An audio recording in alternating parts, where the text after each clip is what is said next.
怎么？的原来中期修士，杜绝后患之后再走吧。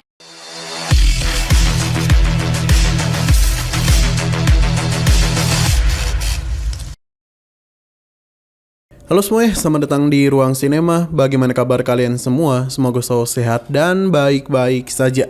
Pada hari ini kita akan coba membuat alur cerita novel dari series A Record of Mortal Unity Mortality season keempatnya, yang mana ini akan membahas apa yang akan terjadi pada episode selanjutnya.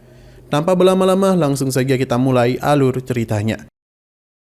Hanli akhirnya bisa bertemu kembali dengan Nang Gongwan setelah bertahun-tahun berpisah.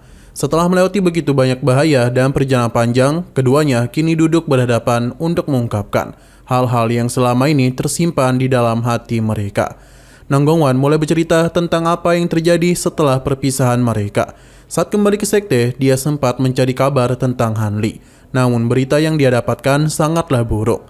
Hanli dikabarkan diburu oleh Ghost Spirit sekte lalu menghilang tanpa jejak. Karena tidak pernah ada kabar lagi selama bertahun-tahun, Nang Gongwan perlahan percaya bahwa Hanli telah meninggal. Mendengar hal itu, Hanli hanya terdiam. Ia tidak menyangka bahwa selama ini Nang Gongwan masih memikirkan dirinya. Di balik sikap tenangnya itu, ternyata wanita ini tidak pernah benar-benar melupakan masa lalu mereka. Hanli kemudian menanyakan tentang Wei Lichen, pria yang dikabarkan akan menikahi Nang Gongwan. Mendengar nama itu, Nang Gongwan langsung menunjukkan ketidaksukaannya. Ia menjelaskan bahwa dirinya tidak pernah memiliki perasaan terhadap Wei Lichen. Menurutnya, pria itu hanya terlihat baik di luar, tetapi sebenarnya penuh perhitungan dan penuh ambisi. Karena itulah dia selalu menolak pernikahan tersebut. Jawaban ini membuat Hanli merasa lega. Namun dia masih tidak mengerti mengapa Nang Gongwan tetap terjebak dalam situasi seperti sekarang. Nang Gongwan lalu menjelaskan bahwa masalah itu bukan lagi soal perasaan pribadi. Di balik rencana pernikahan itu, terdapat kepentingan berbagai kekuatan besar dan para kultivator Nation Soul. Banyak pihak yang pernikahan itu terjadi demi keuntungan mereka sendiri. Karena itulah ia tak bisa menolak secara terbuka. Setelah menjelaskan semuanya, Nang Gongwan menatap Hanli dengan mengajukan sebuah pertanyaan yang membuat suasana menjadi hening seketika. Jika Hanli masih mengingatnya mengapa selama bertahun-tahun ia tidak pernah datang mencarinya, Hanli tidaklah langsung menjawab. Selama ini hidupnya dipenuhi kultivasi, pertarungan, dan perjuangan untuk bertahan hidup. Ia terus melangkah maju tanpa pernah benar-benar memikirkan perasaan sendiri.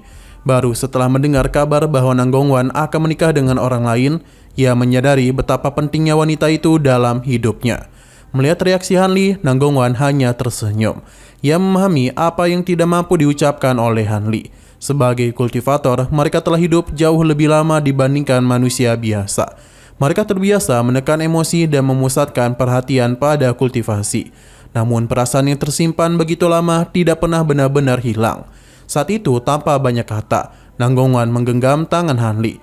Momen sederhana itu membuat semua keraguan di antara mereka pun menghilang. Tidak perlu pengakuan yang panjang, mereka berdua sudah memahami isi hati masing-masing. Untuk pertama kalinya setelah bertahun-tahun, hubungan yang selama ini terputus akhirnya tersambung kembali.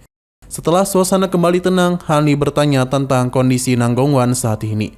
Meski berada di bawah pengawasan sekte, wanita itu terlihat terlalu tenang untuk seseorang yang sedang terjebak. Nang Gongwan pun tersenyum. Ia memang sedang diawasi, tetapi bukan berarti dia tidak memiliki jalan keluar. Sejak lama dia sudah memikirkan cara untuk menghadapi situasi ini. Dan kini dan kedatangan Hanli, harapan itu akhirnya menjadi jauh lebih nyata. Setelah percakapan panjang yang akhirnya membuka perasaan mereka masing-masing, hubungan Hanli dan Nang Gongwan menjadi jauh lebih dekat. Namun keduanya tahu bahwa mereka belum bisa menikmati kebahagiaan ini terlalu lama. Masalah besar masihlah menunggu di depan. Nang Gongwan kemudian mengungkapkan alasan mengapa ia tampak begitu tenang meskipun sedang berada dalam tahanan rumah. Ternyata selama ini dia diam-diam telah mempersiapkan sebuah rencana untuk membebaskan diri dari tekanan sekte dan juga menggagalkan pernikahan yang dipaksa kepadanya. Namun rencana itu membutuhkan bantuan Hanli. Nang Gongwan menjelaskan bahwa para petinggi sekte telah memasang berbagai pembatas pada dirinya untuk mencegahnya melarikan diri. Selain itu, ada beberapa kultivator kuat yang selalu mengawasi pergerakannya. Jika dia mencoba kabur sendirian, kemungkinan besar ia akan segera ditangkap kembali. Karena itu, satu-satunya harapan yang dia miliki sekarang adalah Hanli. Setelah mendengar penjelasan itu, Hanli mulai memahami betapa rumitnya situasi yang kini dihadapi Nanggongwan. Masalah itu bukan sekedar urusan pribadi, tetapi melibatkan kepentingan banyak kultivator Nation Soul dan juga beberapa kekuatan besar di Heavenly Sword. Meskipun begitu, Hanli tidak berniat mundur. Baginya, jika Nanggongwan tidak menginginkan pernikahan itu, maka dia akan membantunya mencari jalan keluar apapun resikonya. Mendengar jawaban Hanli, senyum tipis muncul di wajah Nanggongwan. Untuk pertama kalinya setelah sekian lama, ia merasa benar-benar mengandalkan seseorang. Setelah itu, keduanya mulai membahas rencananya secara lebih terrinci. Nanggongwan menjelaskan beberapa hari lagi akan diadakan upacara pernikahan. Sebelum hari itu tiba, mereka harus menemukan cara untuk keluar dari sekte tanpa menarik perhatian para pengawas. Hanli mendengarkan dengan serius sambil mempertimbangkan berbagai kemungkinan. Ia tahu bahwa melakukan penyelamatan secara paksa di dalam wilayah Masketmon Sekte bukanlah pilihan yang bijak. Terlalu banyak kultivator kuat yang bisa turun tangan jika keadaan berubah menjadi kacau.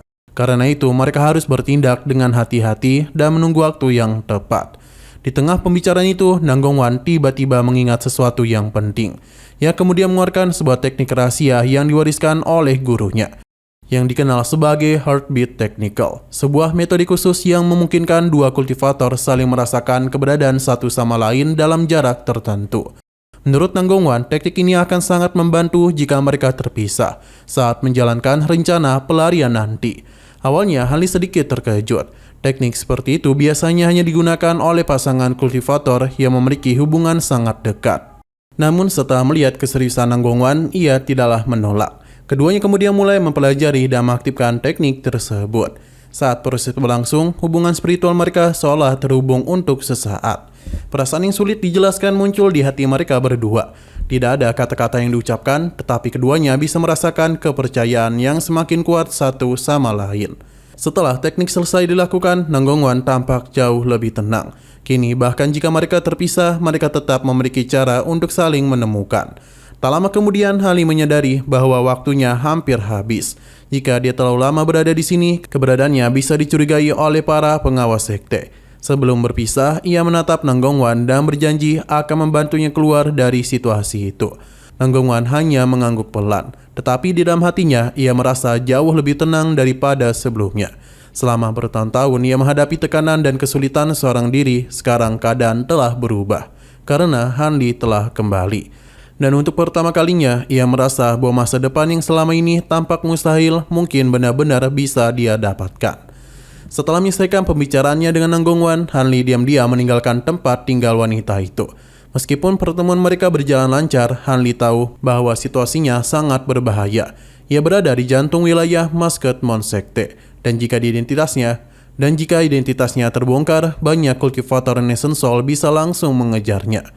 Sementara Hanli memikirkan cara menyelamatkan Nanggongwan, di tempat lain sebuah pesan rahasia tiba di setting Sun Hall, kediaman dari Great Elder Masketmon Sekte. Pesan itu segera diterima oleh seorang wanita cantik berwajah dingin yang sedang bermeditasi. Setelah membaca isi pesan itu, ekspresinya berubah serius. Ternyata seseorang telah melaporkan keberadaan sosok mencurigakan di sekitar wilayah sekte. Meski belum diketahui identitasnya, laporan itu membuat para petinggi sekte mulai meningkatkan kewaspadaan. Mereka khawatir ada pihak luar yang sedang merencanakan sesuatu menjelang pernikahan Nanggongwan. Di sisi lain, Hanli sama sekali tidak menyadari bahwa bahaya mulai mendekat. Ia masih bergerak diam-diam sambil mengumpulkan informasi mengenai penjagaan sekte dan kekuatan para kultivator yang terlibat dalam rencana pernikahan itu. Semakin banyak informasi yang dia dapatkan, semakin jelas bahwa menyelamatkan Nanggongwan tidak akan semudah yang dia bayangkan. Bukan hanya para tetua Masketmon Sekte yang terlibat, tetapi juga sejumlah kultivator Nation Soul dari kekuatan besar lainnya. Jika terjadi kesalahan sedikit saja, Hanli itu bisa terjebak dalam pengepungan para ahli terkuat Heavenly Sword. Meskipun demikian, Hanli tidaklah berniat menyerah. Ia mulai menyusun berbagai kemungkinan dan menyiapkan jalan mundur jika keadaan berubah menjadi buruk. Seperti biasa, Hanli tidaklah pernah mengandalkan keberuntungan.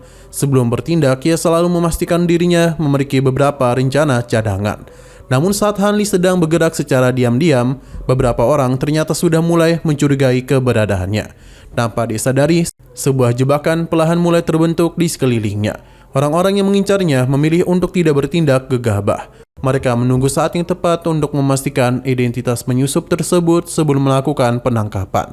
Suasana pun mulai berubah menjadi semakin tegang. Harley sedang merencanakan cara menyelamatkan Nanggong Wan, sementara para petinggi sekte diam-diam mulai memburu sosok misterius yang mereka yakini sedang bersembunyi di dalam wilayah mereka. Dan tanpa disadari oleh kedua belah pihak, bentrokan besar sudah semakin dekat. Selama beberapa hari berikutnya, Hani ini mengamati situasi di sekitar sekte, yang mengumpulkan informasi tentang para tetua, jalur patroli, serta kekuatan yang terlibat dalam pernikahan Nanggong Wan. Setelah beberapa hari Hani melakukan penyelidikan, dia mulai memahami situasi sebenarnya di dalam sekte ini. Wanita yang dicintai itu memang terlihat tenang, tetapi sebenarnya berada dalam pengawasan ketat dan tidak benar-benar bebas. Nanggong Wan menjelaskan bahwa kendali utama atas dirinya bukan hanya berasal dari para tetua sekte, tetapi dari sebuah benda khusus bernama mendali pembatas jantung. Selama mendali itu masih berada di tangan pengawasnya, ia tak bisa lepas sepenuhnya dari kendali sekte. Harley segera menyadari inti masalahnya. Jika mereka ingin melarikan diri, maka langkah pertama adalah merebut mendali itu. Nanggong Wan kemudian mengatur pertemuan dengan senior seperguruannya, yakni Lei Lanfing, dan alasan ingin membicarakan sesuatu sebelum pernikahan berlangsung. Tanpa curiga, Lei Lanfing datang ke tempat kediamannya. Saat wanita itu masuk, ia langsung merasakan ada sesuatu yang tidak beres. Namun, sebelum sempat bereaksi, Harley muncul dan memutus jalur mundurnya. Lei Lanfing segera sadar bahwa ia telah masuk ke dalam perangkap. Ia langsung melepaskan aura Nation Soul miliknya dan bersiap bertarung. Harley tidaklah membuang waktu. Ia menjelaskan bahwa tujuan mereka bukanlah menghabisinya, melainkan mengambil mendali pembatas jantung, supaya Nanggong Wan itu bisa bebas. Namun, Lei Lanfing menolak mentah-mentah. Sebagai kultivator dari sekte ini, ia tidaklah mungkin menyerahkan benda penting seperti itu. Ia juga menganggap tindakan Harley sebagai penghinaan terhadap sekte. Pertarungan pun tak bisa dihindari. Lei Lanfing menyerang lebih dahulu, melepaskan teknik kuat yang langsung mengguncang ruangan. Harley segera merespon dengan petir emas yang menahan serangan itu. Nanggong Wan juga ikut bertarung di sisi Harley, membuat tekanan pada Lei Lanfing semakin besar. Situasi pun berubah cepat. Lei Lanfing mengeluarkan harta sihirnya dan mencoba membuka jalan keluar. Kumbang pemakan emasnya segera dilepaskan dan memenuhi ruangan, menyerang tanpa henti dari segala arah. Meski Lei Lanfing berhasil membunuh sebagian, jumlah mereka terlalu banyak dan terus menekan tanpa henti. Perlahan namun pasti, posisinya mulai terdesak. Nanggong Wan kemudian menemukan celah dan ikut memberikan tekanan tambahan. Kombinasi serangan Harley dan Nanggong Wan membuat Lei Lanfing semakin sulit bertahan. Pada akhirnya, dia pun menyadari satu hal yang tidak ingin dia akui. Ia telah bisa menang dalam pertempuran itu. Satu-satunya pilihan adalah mundur dan melarikan diri untuk memberikan peringatan kepada sekte. Namun Harley tidak akan membiarkannya pergi dengan mudah. Pertarungan di dalam gua itu menjadi titik awal konflik besar yang mulai mengguncang maskotmon sekte dari dalam. Oke, sekian dulu pada video kali ini. Untuk video selanjutnya akan segera hadir. Jadi bagi kalian yang mengikuti series ini, langsung saja klik subscribe dan aktifkan loncengnya.